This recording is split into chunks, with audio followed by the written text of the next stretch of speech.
সূর্য অসুস্থ হয়ে পড়ে যাওয়ায় দীপার কান্না দেখে সূর্যের চিকিৎসা করার জন্য হসপিটালে আসে অর্জুন।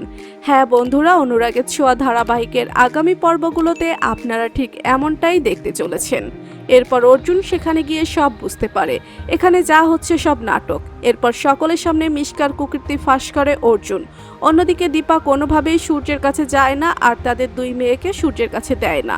এরপর সেখান থেকে ফেরার পথে সূর্য কষ্ট পেতে থাকে আর মনে মনে ভাবে আমি সব হারিয়ে ফেলেছি। সূর্য এগুলো ভাবতে ভাবতে হঠাৎ করে অ্যাক্সিডেন্ট করে ফেলে। এরপর সবাই তাকে তাড়াতাড়ি হসপিটালে নিয়ে যায়।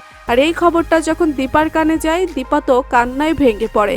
দীপার এমন কান্না দেখে অর্জুনও কষ্ট পায়। অর্জুন বলে, দীপা তুমি একা যেও না, আমিও তোমার সাথে যাব। এরপর দুজনেই হসপিটালে চলে আসে আর দেখে সূর্যের অবস্থা বেশ খারাপ। তখন দীপা বলে, অর্জুন তুমি তো একজন ভালো ডাক্তার, তুমি ওর চিকিৎসাটা করে দেখো না। এরপর অর্জুন সূর্যের চিকিৎসা করতে শুরু করে। কিছুক্ষণ পর সূর্য অনেকটাই সুস্থ হয়। অন্যদিকে মিশকা তো নাটক করেই আসছে।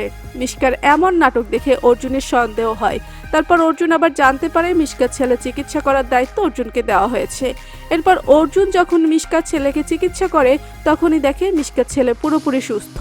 বর্তমানে মিশকার বাচ্চার কোনো সমস্যা নেই, যেটা দেখে তো অর্জুন অবাক হয়ে যায়।